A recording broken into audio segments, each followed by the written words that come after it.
오늘 본문 말씀은 사도행전 1장입니다. 사도행전 1장. 그래서 우리가 사실 사도행전 뭐 중반부 후반부는 많이 나누지 않지만 초반부는 정말 우리가 저뿐만 아니라 많은 교회들, 많은 목사님들에 의해서 많이 설교가 되어지는 본문이 아닐까 싶습니다. 그만큼 중요하기도 하고 중요하기 때문에 그만큼 우리에게 익숙한 말씀이 되지 않았나 싶은데요. 오늘 본문 말씀의 주제는 이제 큰 줄거리는 그렇습니다. 가룟 유다가 자살해서 이제 그의 죽음의 모습이 여기 기록되어 있고, 그리고 우리가 그 빈 자리, 가룟 유다가 떠난 그 자리를 우리가 채워야 되지 않겠냐 해서 이제 어떻게 보면 13번째, 그리고 지금 숫자적으로는 12번째 제자 누구를 택합니까? 마띠아를 제비를 뽑아서 그들의 이제 제자가 되었다. 이러한 내용이 바로 이제 사도행전 1장 이제 중후반부의 내용이고요.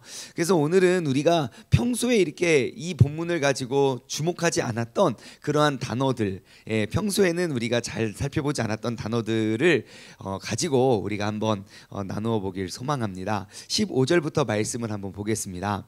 모인 무리의 수가 약 120명이나 되었습니다. 그때에 베드로가 그 형제들 가운데서 일어나서 막 이야기를 합니다. 자, 여러분, 베드로가 왜 일어나서 설교했을까요? 이런 생각 해보셨나요? 모인 무리가 120명이나 됐어요. 근데 갑자기 베드로가 느닷없이 일어나서 갑자기 막 설교를 해요. 왜 베드로가 일어나서 설교했을까요? 저만 생각 안 해본 게 아니군요.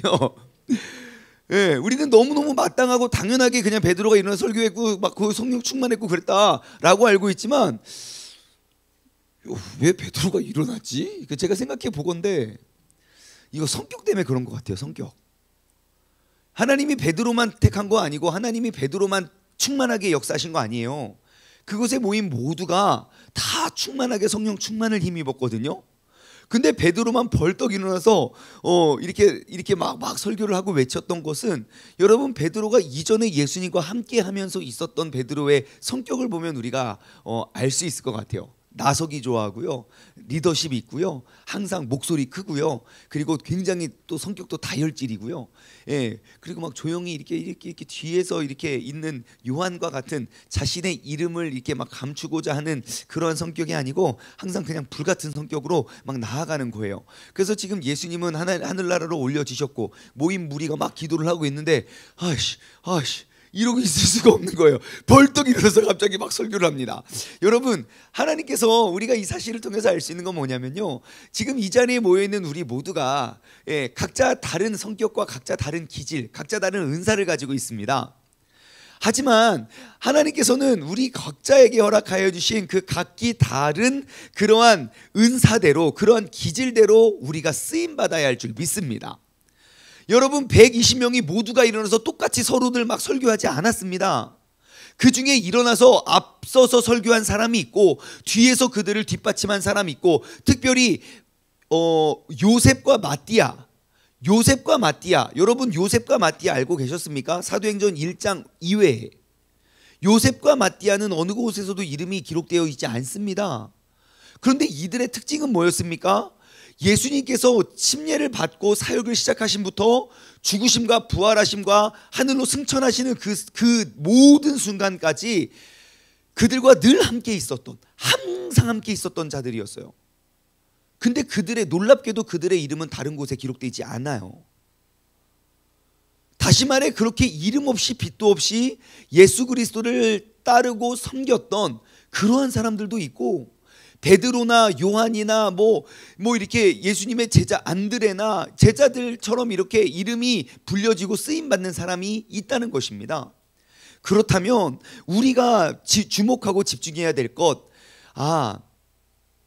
우리가 모두 같은 목적지를 향해, 그러니까 그 목적은 무엇입니까? 예수 그리스도가 우리의 구원자 되시는 우리의 증인되는 삶이고, 그리고 그 목적을 이루기 위한 방법은 각기 다를 수 있다는 것입니다. 그러니까 한 가지의 정답이 모두를 다 아울러야 되는 것은 아니고, 그 같은 목적지를 향해 나아가는 그냥 뭐 다른 자동차처럼 같은 목적지를 향해 모두가 다 막 한 대에 몰아타서 가는 것이 아니라 그냥 이 사람 저 사람 요 사람 요 사람 각기 다른 은사와 각기 다른 은혜의 분량대로 우리가 주님께 귀하게 쓰임 받을 수 있는 사람들 되기를 주님의 이름으로 소망합니다. 자, 우리가 이것들을 바라보면 우리가 알 수 있는 건 무엇입니까? 서로 누가 크니 작으니 해서는 안 된다는 거예요. 예, 이거는 귀하고 이거는 덜 귀하고, 이거는 더 중요하고 이거는 덜 중요하고. 지금 베드로는 큰 제자고, 그리고 그 120명 중에 한 명 조용히 있던 요셉과 마띠아는 작은 제자가 아니라는 거예요. 심지어 예수 그리스도의 12명의 제자에 속하지 않았지만 그럼에도 불구하고 변함없이 예수님 곁에서 늘 항상 우리와 함께 있었던 사람들도 있다는 거예요. 사람들 보기에는 덜 유명하더라도, 사람들 보기에는 덜 알려질지라도 하나님 보시기에는 똑같이 너무너무 귀하고 복된 자녀가 되는 줄 믿습니다. 여러분, 우리 모두가 중요한 건 무엇입니까? 우리 모두가 하나님 나라 확장의 귀한 도구로 쓰임받아야 한다는 것입니다. 그럼 한번 질문해 보십시오. 스스로 한번 적용 질문 한번 드려볼까요? 나는 그 하나님의 영광을 위해 지금 쓰임받는 도구입니까? 그러면 나는 어떠한 모습으로 쓰임받고 있습니까? 여러분, 이 자리에 있는 우리 모두 어제 말씀을 통해서 나눠보았듯이 오직 성령이 너희에게 임하시면 우리는 증인이 되어야 된다는 것입니다. 내가 증인됨으로 내가 성령의 사람임을 증명할 수 있는 그런 복된 한 달 되기를 주님의 이름으로 소망합니다. 자, 그리고 계속 한번 읽어볼게요. 자, 16절. 형제들아, 성령이 다윗의 입을 통하여 예수 잡는 자들의 길잡이가 된 유다를 가리켜 미리 말씀하신 성경이 응하여졌다 그래요. 베드로가 그 다윗의 이야기를 이제 인용을 하게 됩니다. 가만히 보면 여러분, 베드로 학구파입니까? 실전파입니까? 실전파죠. 예, 누가 봐도 실전파죠. 예, 예수님 잡으러 오니까 느닷없이 칼을 꺼내가지고 귀를 잘라서 그랬던 사람인데요. 여러분, 베드로가 어디서 자랐죠? 예, 갈릴리에서 고기 잡는 사람이었잖아요. 그러니까 어려서부터 그 혹시 섬마을 출신들은 잘 아실 거예요. 섬마을 출신들 이렇게 어려서부터 고기를 잡으셨던 분들이 이렇게 가만히 앉아서 책에 이제 책을 읽는 거를 굉장히 좋아했을까요? 글자 보는 게 힘들었을까요?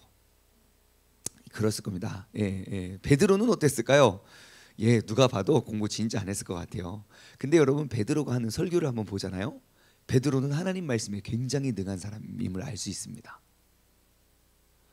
성령님이 내가 알지도 못하고 보지도 못했던 말씀을 막 쏟아부은 게 아닐 거예요. 우리가 하나님의 제자로 쓰임받기 위해서는요, 우리는 항상 하나님의 말씀이 내 삶의 무기가 되어야 돼요. 그것이 내가 어부이든 내가 세리이든 내가 의사이든 누가가 말씀을 제일 많이 알거나 제일 많이 인용하지 않아요. 베드로가 했던 그의 설교를 가만히 보면요, 다 하나같이 구약에 있는 말씀들을 인용하고 활용한다는 걸 알 수 있어요. 그렇기 때문에요, 여러분, 우리도 능히 그 하나님의 말씀을 잘 알아야 할 줄 믿습니다. 말씀 한 구절 찾아볼까요? 시편 41편 9절입니다. 자, 지금 오늘 본문 말씀 16절에 보시면 형제들아, 성령이 다윗의 입을 통하여 말씀하신 것, 그리고 20절에 보면 시편에 기록되었으되 그의 거처를 황폐하게 하시며 라고 나오잖아요. 근데 시편 41편 9절 말씀 보면요, 이렇게 다윗은 기록하고 있어요. 내가 신뢰하여 나의 떡을 나눠 먹던 나의 가까운 친구도 나를 대적하여 그의 발꿈치를 들었나이다. 이거 어디서 많이 보던 장면 아닙니까? 예수님께서 제자들과 함께 떡을 떼실 때 내가 너희 중에 한 사람이 나를 배신하리라, 요한복음에 그러잖아요. 누구니까 내니까 할 때, 예, 내가 이 떡을 떼어서 주는 그 사람이다. 예, 시편 41편에 나오는 이야기를 그대로 인용해서 베드로가 지금 설교를 하고 있습니다.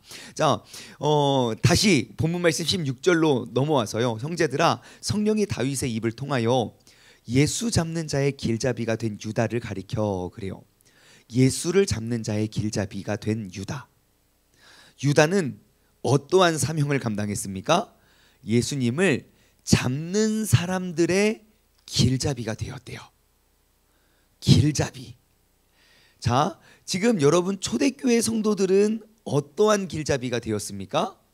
예수님은 우리의 구원자 되심을 증거하고 증명하는 그러한 예수님을 전하는 사람의 길잡이가 되지요. 그리고 우리는 지금까지도 그 초대교회의 사명과 사역을 우리가 따라가기를 소망하고 있지요. 그들이 걸어갔던 그 길을 우리가 따라가고 있지요. 하지만 반면 가룟 유다는요, 예수를 잡는 사람들의 길잡이가 됩니다. 우리의 예수님을 따르는 사람에게는 딱 두 개의 길이 있습니다. 예수를 전하는 사람의 길잡이가 되느냐, 아니면 예수를 잡는 사람의 길잡이가 되느냐. 그것을 다른 표현으로 하냐면요, 내가 하나님의 영광을 돌리며 사는 사람이냐, 아니면 내가 하나님의 영광을 가리며 사는 사람이냐. 제가 모기를 2번 잡았다가 2번 놓친 거 아십니까? 이 순간 날아갔어요. 여러분은 어떠한 사람입니까? 그것은 누가 평가하느냐? 예, 하나님이 물론 평가를 하시겠지만 내 주변 사람들이 우리를 평가할 거예요. 왜냐? 나는 길잡이이기 때문이죠. 내가 제시하고 내가 가는 그 길, 나는 그들을 이끌고 인도하는 사람이에요. 나를 통하여 그 사람들이 주님께 더욱더 가까이 나아가느냐, 나로 말미암아 그 사람들이 주님으로부터 점점점 멀어지느냐. 여러분, 나의 주변을 한번 돌아보았으면 좋겠어요. 오늘은, 이번 한 달은 우리가 꼭 내가 나는 어떠한 길잡이인가, 우리가 한번 점검하고 돌아보았으면 좋겠습니다. 여기에 길잡이라고 번역되어 있는 단어를 제가 한번 찾아봤어요. 헬라어 사전을. 그러니까 호데고스라는 단어로 기록되었는데요. 그 단어의 의미가 두 가지의 뜻이 있어요. 첫 번째 뜻은 목적지까지 안내해 주는 사람이에요. 그래서 뜻은 리더이고 가이드예요. 내가 또한 가이드가, 자, 오늘 지금 우리가 보실 곳은 여기고요, 우리는 지금 여기를 향해 가고 있고요, 여러분 여기는 이래 저래 요래 이러한 곳입니다 라고 그 목적지까지 안내해 주는 사람. 두 번째 뜻은요, 그 목적지까지 이르기에까지 다른 사람을 도와주고 이끌어주는 사람이더라고요. 그게 바로 지금 여기 길잡이라고 번역된 단어의 의미인데요. 자, 지금 가룟 유다는 그럼 뭘 한 겁니까? 예수 그리스도를 잡아 죽이는 데까지 사람들을 이끌고 설명하고 인도해 주었던 길잡이가 되었다는 거예요. 분명히 가룟 유다는 예수님과 함께 있었어요. 예수님의 모든 사역을 다 봤다고요. 그리고 예수님이 말씀 전하시고 예수님께서 행하셨던 그 일들을 다 경험했던 사람이고, 그리고 그들의 재정을 맡았던 사람, 즉 그만큼 신임을 얻고 신뢰를 얻었던 사람이라고요. 하지만 그가 어떠한 삶을 살았습니까? 예수님을 소개하고 하나님의 나라에까지 이끌고 설명하고 데려가는 그러한 길잡이가 된 것이 아니라 예수님을 잡아 죽이는 사람들의 길잡이가 되었다는 것이에요. 이 자리에 있는 우리 모두도 분명히 누군가에게는 길잡이가 될 것입니다. 주님을 알지 못하는 사람에게, 혹은 주님을 알고 있는 사람에게. 나는 분명 길잡이는 길잡이인데, 나는 예수님을 전하는, 그 예수 그리스도를 소개하는 길잡이인지, 아니면 예수 그리스도를 잡아내는, 예수 그리스도를 멀리하는 길잡이인지 우리가 한번 돌아보고 점검하여 정말 이번 한 달 여러분, 우리가 공예배 회복 운동이라는 것을 계속 외치고 있을 때 우리가 꼭 내 주변에 지쳐있고 쓰러져 있고 예배로부터 떠나 있는 사람들을 다시금 예수 그리스도에게 가까이 이끌고 올 수 있는 그런 길잡이의 역할을 감당할 수 있는 우리 모두가 되길 주님의 이름으로 간절히 소망합니다. 한 달 뒤에 알 수 있겠죠. 우리가 얼만큼 길을 잘 인도했는지, 누구를 어떻게 인도했는지 매일매일 우리가 한번 점검해 보았으면 좋겠습니다. 자, 그렇게 하고 또 21절부터 보시면요, 이제 그 예수님의 그 가룟 유다가 빠진 그 자리를 채우기 위해서 그들이 회의를 합니다. 여러분, 여기서 또 한 가지의 질문이 생겼어요. 여러분, 마띠아 왜 뽑았습니까? 제자들이 뽑은 이유가 뭐죠? 12제자잖아요. 한 명이 죽었어요. 근데 왜 12번째를 뽑았을까요? 이유가 뭡니까? 유다가 죽었기 때문입니까? 아니면 유다가 배신했기 때문일까요? 왜 12번째 제자를 뽑았을까요? 1번 유다가 죽어서 12명 우리 원래 독수리 5형제가 딱 모여야 합체가 되는데 로봇 합체가 되는데 안 모여서 한 명 1번 베드로가 죽어서 2번 유다가 죽어서 2번 유다가 배신을 해서 하나 둘 셋 별로 생각 안 해보셨군요. 여러분 정답은 2번입니다. 왜냐? 이후에 예수님의 제자들 많이 죽어요. 근데 안 뽑아요.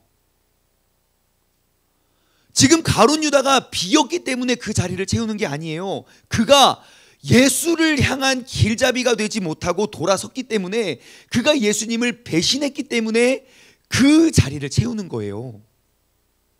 여러분, 그리고 그 예수 그리스도를 배반한 그 자리에 남겨진 그 잔재는 무엇입니까? 우리가 넘어갔지만 우리가 읽어보지 않았던 17절, 18절, 19절 말씀이 바로 그거예요. 18절, 이 사람이 불의의 삭스로 밭을 사고 후에 몸이 곤두박질하여 배가 터져서 창자가 다 흘러나온지라. 예수님을 배반했던, 그러니 다른 표현으로요, 예수를 잡는 길잡이의 역할을 했던 사람의 최후의 모습입니다. 자신이 땅을 사고요, 거기서 목을 메어 죽는데 그 줄이 끊어져서 떨어졌는데 그 창자가 다 튀어나와서 죽었어요. 이 일이 예루살렘에 사는 모든 사람에게 알려지게 되었다는 거예요. 그들의 말로는 그 밭을 아겔다마 하니 이는 피밭이라는 뜻이래요. 여러분, 예수님이 어떻게 돌아가셨습니까? 모든 피를 쏟고 흘리셨어요. 그러면 예수님이 달리신 그 골고다 언덕도 무슨 땅입니까? 아마 피밭일 거예요. 그런데 분명히 똑같은 피인데 굉장히 의미가 달라요. 어느 곳은 모두가 기념하고 기억하는 곳이고, 어느 곳은 저주가 내려서 그곳에 거하는 자가 한 명도 없는 곳이 돼요. 여러분, 진리와 비진리는 정말 비슷합니다. 그러기 때문에 우리는 늘 깨어 있어야 됩니다. 똑같이 예수님의 제자의 삶을 살았고, 똑같이 예수님을 뒤를 따랐고, 똑같이 피를 흘리는 그 피밭의 주인공이 되지만, 여러분, 진리와 비진리의 차이는 정말 하늘과 땅 차이입니다.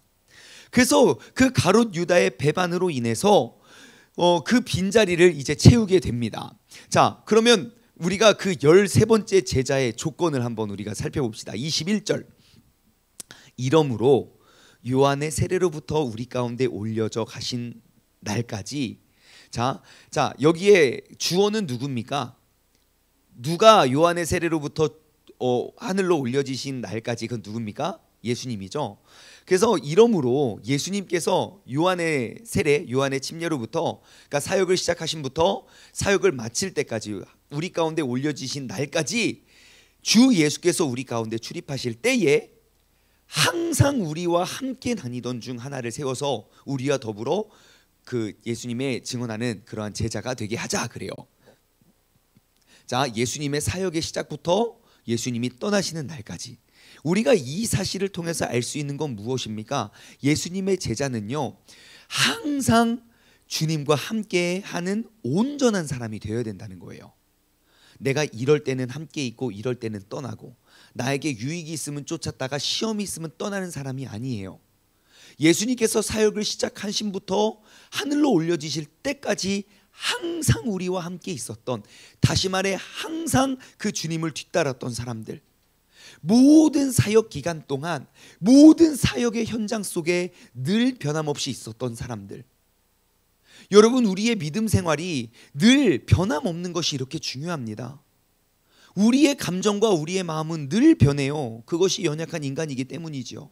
하지만 우리가 감정이 변한다고 해서, 기분이 변한다고 해서 우리가 있어야 할 자리를 떠나는 건 주님의 참다운 제자의 모습이 아닐 수 있습니다. 예수님께서 사역을 시작하시는 순간부터 이 땅을 떠나시는 그 순간까지 항상 주님과 함께할 수 있는 그러한 제자들 되기를 주님의 이름으로 간절히 소망합니다. 자, 그리고 23절, 자, 이 두 사람을 내세우니 하나는 바사바라고도 하고 별명을 유스도라고 하고, 여러분 이 유스도의 뜻은 의로운 자입니다. 의로운 자라고 불리는 요셉이 있고, 다른 하나는 마띠아다. 마띠아의 뜻은 여호와의 선물입니다. 자, 의로운 자, 별명이 막, 야 진짜 요셉은 야 정말 의로운 사람이야. 그러고 보니까 요셉이라는 이름은 다 굉장히 다 의로운 사람들이에요. 자, 그리고 하나는 마띠아, 여호와의 선물이라는 사람이 후보 추천을 받았습니다. 여러분, 우리가 정말 이름도 없이 빛도 없이 정말 내 평생을 예수님을 쫓아 따랐던 사람들이지만 정말 이름도 없이 빛도 없이 있었던 사람들이에요. 하지만 그 요셉과 마띠아는 제자들 사이에서 되게 유명했던 사람이었던 것 같아요. 가룟 유다의 빈자리를 우리가 누구로 채울까? 그러니까 바로 추천을 받잖아요. 여러분, 하나님께서는 그들의 이름을 한결같이 기억해 주세요. 우리가 이렇게 누가 알아주든 알아주지 않든, 누가 인정하든 인정하지 않든, 이렇게 매일매일 새벽 예배에 나와서 하나님을 향해 기도하는 이 기도와 이 헌신, 여러분 아는 사람 다 안다니까요. 하나님 다 인정해 주시고요. 아, 저 사람은 맨날 가서 새벽에 기도하는 사람이야. 사람들 모를 것 같습니까? 다 압니다. 여러분, 우리가 늘 그렇게 추천받는 우리가 사람들 되었으면 좋겠어요. 그래가지고 이 두 사람이 딱 추천을 받습니다. 나의 이름은 드러나지 않았을지라도 내가 항상 주님을 쫓는 그것이 너무 좋아서 따랐던 사람들, 여러분 그 사람들을 어떻게 결정하는지 아십니까? 24절, 그들은 제자들이죠. 기도하여 이르되, 그래요. 여러분, 어떠한 한 가지의 큰 주제를 두고요, 그들은 합심하여 기도합니다. 지금 120명의 수가 모여 있어요. 기도하기 위하여 모였어요. 그 모인 무리가 어떠한 큰 결정을 할 때에 또다시 그들은 합심하여 기도합니다.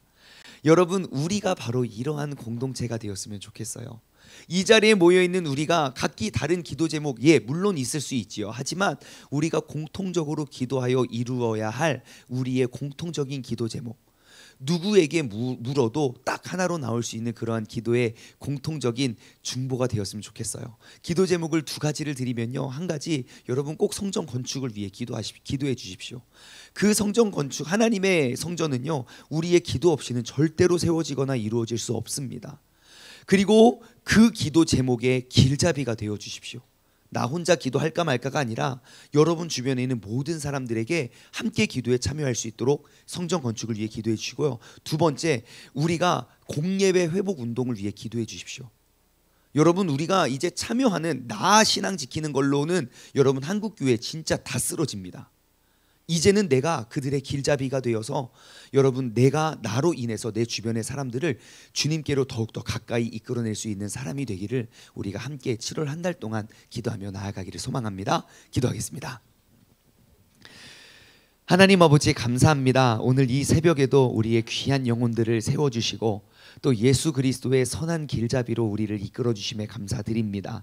아버지 하나님, 우리가 이 새벽에 우리가 성령 충만을 우리가 사모하고 외치는 것은 내가 나를 봤을 때 나는 별것 아니고 이름도 없고 드러나지도 않고 특징도 없는 사람처럼 보여지지만 이름 없이 빛도 없이 예수님과 늘 함께했던 그 요셉과 마띠아, 그들이 예수 그리스도의 제자로 그들이 선발된 것처럼 아버지 하나님은 지금 이 시간 이 자리에서 기도하고 있는 우리의 발걸음을 기억하시고 주님께서 인정하여 주시는 줄 믿습니다. 하나님 아버지, 7월 한 달 동안에는 나는 예수 그리스도를 전하는 그러한 길잡이가 되길 원합니다. 내가 그 길을 제시하고 정말 더욱더 많은 사람들과 함께 주님을 동행할 수 있는 그러한 믿음의 사람 되게 하여 주옵소서. 감사드리오며 이 모든 말씀 살아계신 예수 그리스도의 이름으로 기도드리옵나이다.